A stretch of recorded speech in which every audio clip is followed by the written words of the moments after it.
Hey YouTube, Kier Twig here, bringing you guys my Abyss Actor deck profile for December 2016. A lot of you have asked me to make this deck profile. I think it's my most heavily requested deck at the moment, so gathered up some of the stuff for you guys to put together the deck, and I thought I'd bring you guys the deck profile. So let's go ahead and get started.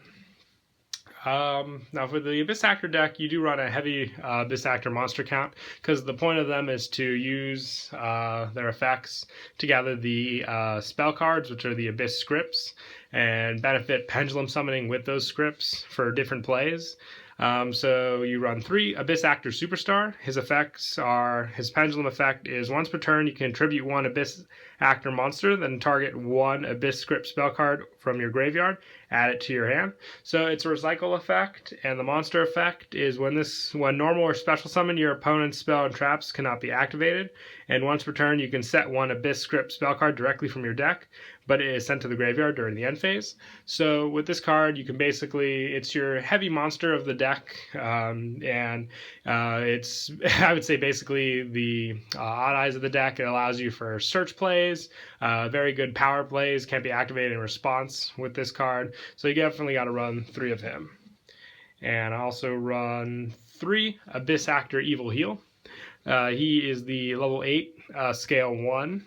His effect is once per turn you can contribute 1 Abyss Actor monster, then target 1 face-up monster your opponent controls. It loses attack equal to the original attack of the tributed monster until the end of the turn, even if this card leaves the field. So also Abyss Actors benefit to returning to the extra deck, so tributing, destroying. In a sense, they're actors, so you would count the extra deck as backstage, which a lot of cards in this deck do treat that as this card. So the monster effect is if this card is normal or special summon, you can target 1 face-up monster your opponent controls. It loses 1,000 attack for each Abyss Actor monster you currently control until the end of this turn. When this card destroys an opponent's monster by battle, you can target 1 Abyss script spell card in your graveyard and set that card. So it's more of a reuse effect as well when you use Superstar also. And I also run 3 Abyss Actor Funky Comedian. He's your scale of 8, so along with Evil Heal and Funky Comedian, it's your scale 1 of 8 for the most versatile pendulum plays. The only thing is, they have the opposite scale numbers, so you can't pendulum summon themselves with this effect, but plenty of other monsters that you get off with their scales. Once per turn, you contribute 1 Abyss Actor monster, then target 1 Abyss Actor monster you control. It gains attack equal to the original attack of the tributed monster until the end of this turn, even if this card leaves the field. And its monster effect is when this card is normal or special summon, you can make this card gain 300 attack for each Abyss Actor monster you currently control until the end of the turn, and you can target 1 other Abyss Actor monster you control. It gains attack equal to this card's current attack until the end of the turn. This card cannot attack the turn this effect is activated, and you can only use this effect once per turn. So it's another boost up power play, which is very good. You can, even though this card can't attack, you can target 1 of your other Abyss Actor monsters. So if you normal summon this guy out and then pendulum summon your other monsters, it makes for easy targets for this guy's big attack play. And I also run 3 Abyss Actor Wild Hope. With this card, its effects are once per turn you can target 1 Abyss Actor card in your other pendulum zone, and its pendulum summon becomes 9 until the end of the turn, and you cannot special summon monsters for the rest of the turn except for Abyss Actor monsters, even if this card leaves the field. So with this card, it allows you to get out your big monster, which is Evil Heal, because otherwise with the scale 1 and 8 he'd be impossible to get out, but bumping him up to 9 makes it so if you have all 3 of him gathered up in the pendulum zone, you can, not pendulum zone, extra deck, you can spam him out pretty fast. And his monster effect is once per turn you can make this card gain 100 attack for each Abyss Actor monster you currently control with different names until the end of the turn. And if this card is destroyed by battle or card effect, you can add 1 Abyss Actor card from your deck to your hand, except Abyss Actor Wild Hope. You can only use this effect once per turn. So another good part of this card is the monster effect is it's a searcher, plus with pretty good attack stats, and a level 4 means you have good exceed play targets, and very easy to pendulum summon this guy out also. And I also run 3 Abyss Actor Leading Lady. It has a varying pendulum effect. Once per turn, When you're battle damage from an opponent's attacking monster, you can activate one of these effects. The opponent's monster loses attack equal to the damage you took if this card leaves, even if this card leaves the field. And you can add one face-up Abyss Actor Pendulum monster from your extra deck to your hand with attack less than to the damage you took. So it's another add-back effect. You can choose whichever one suits the situation the best. And the monster effect is once per turn when battle damage is inflicted, you can target one face-up monster your opponent controls. It loses attack equal to the battle damage, and when this card is destroyed by battle, or if this card is in its owner's monster zone is destroyed by an opponent's card effect, you can set one Abyss Script spell card from your deck. So it's another search effect, which is very good. So with Leading Lady and Wild Hope, you have multiple search plays for spells and monsters, so you can have your basic setup using these two cards if you open them up early game. And also run 3 Abyss Actor Sassy Rook. If an Abyss Actor monster you control would be destroyed by battle or by an opponent's card effect, you could destroy this card instead. That's from the Pendulum scale, so you can get this card back into the extra deck and then get it out again. So it's a good scale effect with a good scale of 2. So easy for Pendulum summonings, and then you can also protect your monsters with it during your opponent's turn.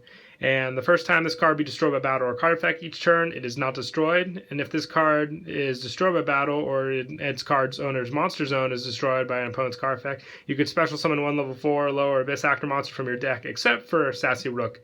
If this card in the Pendulum zone is destroyed, you can target one level 4 or lower monster your opponent controls, destroy it. So the effects work in tangent. If you think about the effects, they kind of resolve Perform Mage, Plushfire. The destruction effect from the Pendulum Zone. If an Abyss Actor monster you control will be destroyed by battle or card effect, you could destroy this card instead. So when this card is destroyed, you can activate its effect from the Monster Zone, where it was destroyed, and destroy one of your opponent's cards, going off of that effect entirely. So you have an extra effect to go off of from the Pendulum scale using this card. And lastly, for the Abyss Actors, I also run 3 Abyss Actor Extras.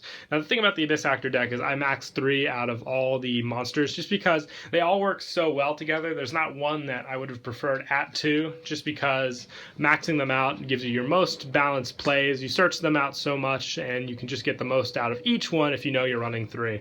And to end it off with Actors, if your opponent controls a monster, you can special summon this card from your Pendulum Zone.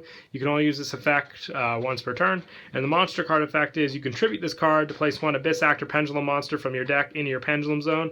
Also, for the rest of this turn, you cannot special summon monsters except for Abyss Actor monsters, nor activate Pendulum effect or Abyss Actor effects. You can only use the effect of Abyss Actor Extras once per turn.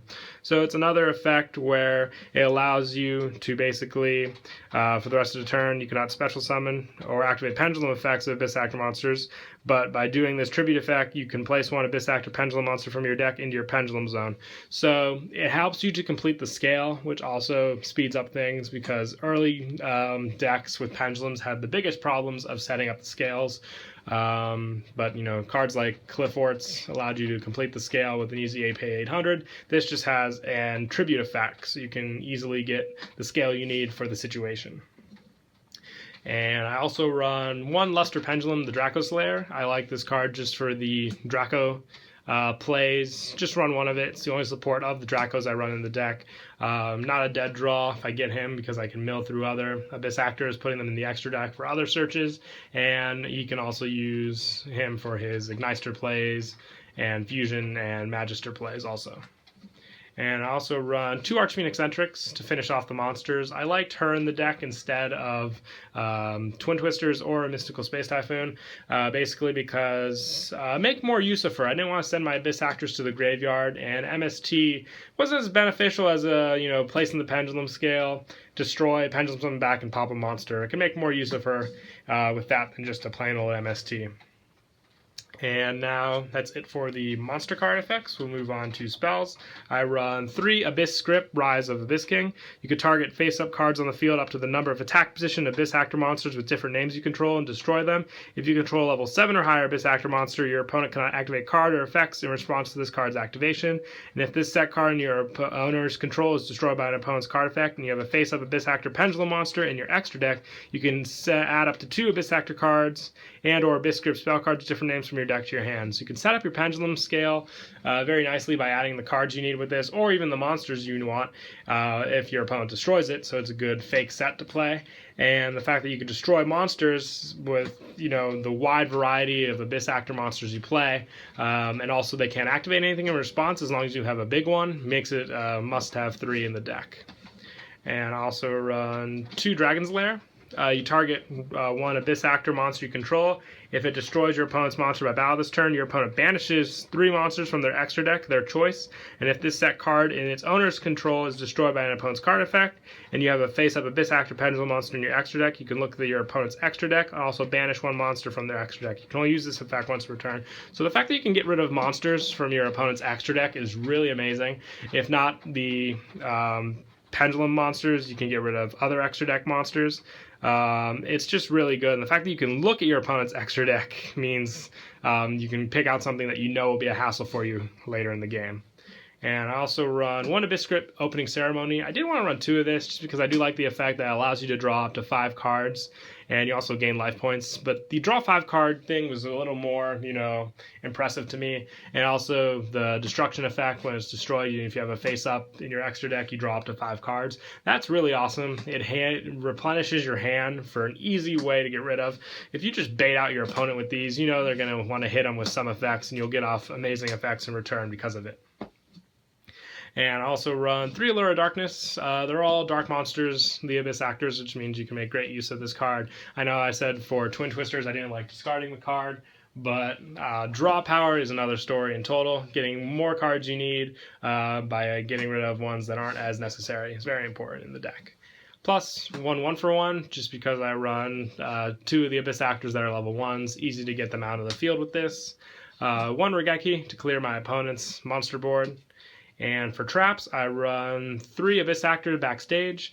If you have 2 Abyss Actor cards in your Pendulum zones, add 2 Abyss Actor Pendulum monsters with different names from your deck to your extra deck face up. You can only activate 1 backstage per turn. So just fill up your Pendulum zone with this card. Like I said, backstage is basically what I was going with this. The extra deck is the place where the monsters stay until they come out for the performance, I think is what they were trying to get with this deck.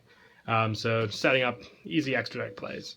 And I also run 1 Solemn Warning and 1 Bottomless Trap Hole to finish off the main deck. And that is it for the main deck. We'll move on to the extra deck. I run 1 Castell. It's a pretty generic extra deck. 1 Dark Rebellion, 1 Daigusto and Morale, 1 Abyss Dweller, 1 Gaga Cowboy, 1 number 101 Silent Honor Arc, 1 Key Beetle for the protection plays, 1 number 23 just for your level 8s that you run, 1 Maestro, 1 Photon Pathler Operative, 1 Dalahan for the level 1s, 1 Big Eye for your level 7s, and for the Draco Slayers, I run 1 Magister, 1 Igniter, and 1 Dinoster to finish it off. So yeah, that's it for the deck profile. I hope you all enjoyed the video. Please don't forget to like and subscribe, and Kira Twig out.